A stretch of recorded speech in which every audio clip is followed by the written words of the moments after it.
किसी ने बड़े कमाल की बात कही है कि भगवान बोलते हैं कि तू वही करता है जो तू चाहता है, फिर वही होता है जो मैं चाहता हूं, इसीलिए तू वही कर जो मैं चाहता हूं, फिर वही होगा जो तू चाहता है। हाय गाइस, मेरा नाम है आरजे कार्तिक। एक छोटी सी कहानी भगवान श्री कृष्ण और उनके सखा धनुर्धर अर्जुन की। ये बड़ी मजेदार कहानी है, ध्यान से सुनिएगा। एक बार भगवान श्री कृष्ण और अर्जुन घूमने के लिए राज्य में भ्रमण करने के लिए निकले हुए थे। दोनों की नजर पड़ी एक ब्राह्मण देव पंडित जी भिक्षा मांगने के लिए घर घर जा रहे थे। और ये देख करके अर्जुन को अच्छा नहीं लगा। उसे लगा कि पंडित जो हैं वो भिक्षा मांग रहे हैं, अलग अलग घरों में जा रहे हैं, जाकर के दरवाजे पर खड़े हो रहे हैं, भिक्षा मांग रहे हैं। तो अर्जुन को दया आ गई, बुलाया पंडित जी को और कहा कि महाराज प्रणाम, आपके लिए मेरे पास में कुछ है।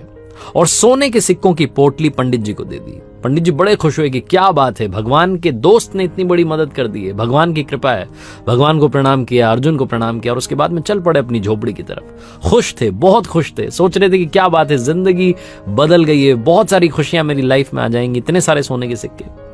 लेकिन पंडित जी का दुर्भाग्य देखिए कि रास्ते में एक लुटेरा मिला और उसने वो सोने के सिक्कों की पोटली लूट ली। पंडित जी दुखी मन से अपनी झोपड़ी में पहुंचे, जाकर के अपनी पत्नी को सारी बात बताई कि आज जिंदगी में खुशियां आई थीं और छूमंतर हो गई, मतलब आने से पहले चली गई। पत्नी को बड़ा बुरा लगा। अगले दिन क्या करते, पंडित जी का वही काम था, भिक्षा मांगने के लिए निकल पड़े।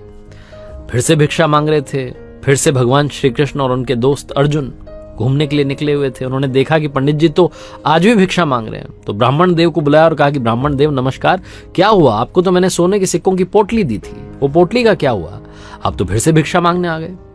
तो पंडित जी ने सारी बात बताई कि कल मेरे साथ में बहुत बुरा हुआ, मेरा तो भाग्य अच्छा नहीं चल रहा है। अर्जुन को बहुत दया आई। अर्जुन ने कहा कि आप चिंता मत कीजिए, आपके लिए बहुत कीमती चीज मेरे पास है, एक बेशकीमती मोती जिसकी कीमत नहीं आंकी जा सकती, बेशकीमती अनमोल मोती पंडित जी को दे दिया और कहा कि इसे अपने पास रखिए, आपकी जिंदगी बदल जाएगी। पंडित जी फिर से खुश हुए, भगवान को प्रणाम किया, अर्जुन को धन्यवाद किया और कहा कि धनुर्धर आप जो हैं श्रेष्ठ हैं, आपसे श्रेष्ठ इस दुनिया में कोई नहीं है।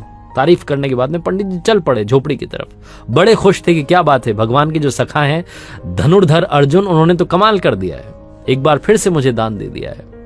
झोपड़ी में पहुंचे तो जो उनकी पत्नी थी वो पानी भरने के लिए नदी किनारे गई हुई थी।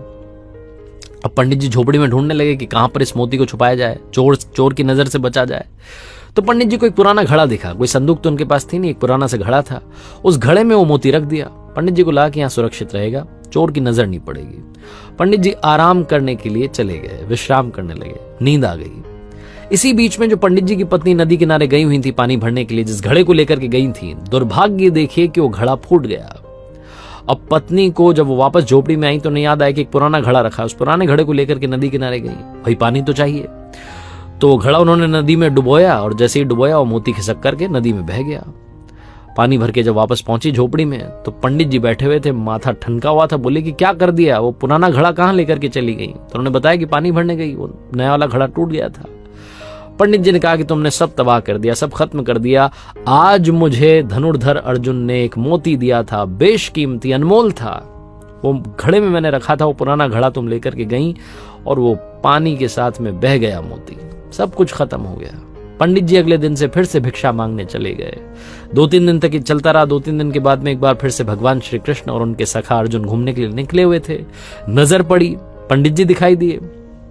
अर्जुन ने बोला कि क्या चल रहा है, ये वापस आ गए भिक्षा मांगने के लिए। बुलाया और पूछा कि ब्राह्मण देव क्या हुआ, आपको जो मोती दिया था उसका क्या हुआ? तो ब्राह्मण देव ने कहा, पंडित जी ने कहा कि क्या बताऊं महाराज, मेरा तो दुर्भाग्य चल रहा है। मेरी पत्नी वो पुराना घड़ा जिसमें मैंने मोती रखा था उसे लेकर के नदी किनारे गई और वो मोती बह गया, अब तो मिल भी नहीं रहा है। भगवान की तरफ अर्जुन ने देखा और कहा कि मदद कीजिए भगवान, कुछ तो कीजिए। भगवान श्री कृष्ण ने अपने पास में से 2 सिक्के निकाल करके पंडित जी को दिए और कहा कि काम कीजिएगा, अब आप आगे मत जाइएगा, पीछे जाइएगा, जिस रास्ते से आप आए थे उसी रास्ते पर वापस जाइए, अपनी झोपड़ी में जाइए, सब ठीक हो जाएगा। मना भी नहीं कर सकते थे पंडित जी, वो 2 सिक्के लिए और चल पड़े वापस। और सोचने लगे कि भगवान के दोस्त अच्छे हैं, जिन्होंने कि इतनी बार मुझे दान दे दिया, इतनी बड़ी बड़ी मदद कर दी, और भगवान ने सिर्फ 2 सिक्के 2 पैसे दिए, इनसे क्या होगा मेरी जिंदगी का। पंडित जी यही सब सोचते हुए जा रहे थे। तभी नदी किनारे से एक मछुआरा आ रहा था, अपने साथ में जाल लेकर के आ रहा था। उस जाल में एक मछली, बहुत ही सुंदर सी मछली फंसी हुई थी। उसे पंडित जी ने देखा तो उन्हें उस मछली पर तरस आ गई। उन्हें लगा कि 2 पैसे मेरे तो कोई काम आएंगे नहीं, इनसे किसी की जान बचा लेता हूं। तो 2 पैसे, वो 2 सिक्के जो थे वो मछुआरे को दिए और कहा कि इसको, मछली को आजाद कर दो। वो मछली उससे आजाद करवाई और अपने कमंडल में डाल ली। कमंडल में पानी था, मछली वहां थी। उसके बाद में उन्होंने सोचा कि नदी किनारे जाता हूं, जाकर के इसको आजाद कर देता हूं, पानी में छोड़ देता हूं। तो नदी किनारे पहुंचे और मछली को उस कमंडल से निकाल करके नदी में प्रवाहित करने वाले थे, बहाने वाले थे, छोड़ने वाले थे। तभी उनकी नजर पड़ी उस कमंडल में मोती दिखाई दिया। वो जो मोती था मछली ने खा लिया था, वही मछली जो घूम फिर करके पंडित जी के पास आ गई थी। पंडित जी खुशी के मारे चिल्लाने लगे कि मिल गया, मिल गया, मिल गया। और जब वो ये चिल्ला रहे थे तभी वो लुटेरा वहां से किस्मत से गुजर रहा था। तो उसकी नजर पड़ी कि पंडित जी चिल्ला रहे हैं मिल गया, मिल गया। तो लुटेरे को लगा कि शायद पंडित जी ने पहचान लिया और अब की बार तो मुझे सजा दिलवा करके रहेंगे। लुटेरा दौड़ करके आया, पंडित जी के चरणों में गिर गया और कहा कि महाराज मुझे माफ कीजिए, ये सोने के सिक्के आप रखिए, सारी पोटली आप रखिए, बस मुझे माफ कीजिए, मुझे सजा मत दिलवाना। पंडित जी के चरणों में वो लुटेरा आ चुका था। सोने के सिक्कों की पोटली उनके हाथ में आ चुकी थी, मोती उनके हाथ में ऑलरेडी था, सब कुछ अच्छा हो गया था। अर्जुन ने जब ये देखा तो भगवान श्री कृष्ण से कहा नतमस्तक होकर के कि भगवान ये कौन सी लीला है, भगवान आपने क्या कर दिया। मैंने उस पंडित की मदद करी, उसको सोने के सिक्कों की पोटली दी, बेशकीमती मोती दिया, तब कुछ नहीं हुआ। और अभी आपने सिर्फ 2 सिक्के दिए, 2 पैसे दिए और सारा खेल पलट गया। भगवान श्री कृष्ण ने कहा अर्जुन से कि मेरे सखा, सारा खेल सारी लीला कर्मों की है, सारा खेल सारी लीला सोच की है। तुमने जब उस पंडित को दिया सोने के सिक्कों की पोटली, तो पंडित जो था अपने बारे में सोचने लगा, अपनी जिंदगी के बारे में सोचने लगा, खुद ही खुद का सोच रहा था। फिर तुमने उसे मोती दिया तो फिर से अपने बारे में सोचने लगा। आज जब मैंने उसे 2 सिक्के दिए तो 2 सिक्कों से मछली की जान बचाने का सोचने लगा। और जहां उसने किसी के बारे में सोचा, अच्छा करने का सोचा, वहीं उसकी जिंदगी में चमत्कार हो गया। भगवान श्री कृष्ण और अर्जुन की ये कहानी बहुत बड़ी बात सिखाती है। जिंदगी में अच्छे कर्म अपने आप आपके पास अच्छे फल लेकर के आते हैं।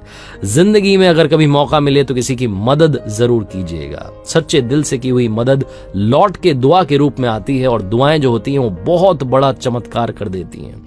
आपने देखा होगा बहुत बड़े बड़े हादसे सिर्फ कुछ सेकंड से टल जाते हैं, क्योंकि सामने वाले का कर्म अच्छा होता है जो उसे बचा ले जाता है। बड़े बड़े संकट टल जाते हैं क्योंकि आपका कर्म अच्छा होता है। जिंदगी में अपने कर्म को शानदार बनाइए, मदद करते चलिए, अपने साथ में दुआएं रखिए, क्योंकि पैसा कमाना आसान है, दुआएं कमाना बहुत मुश्किल है। जिसके पास दुआएं होती हैं, जिसके पास ऊपर वाले का आशीर्वाद होता है, नीचे वाले उसका कुछ नहीं बिगाड़ सकते।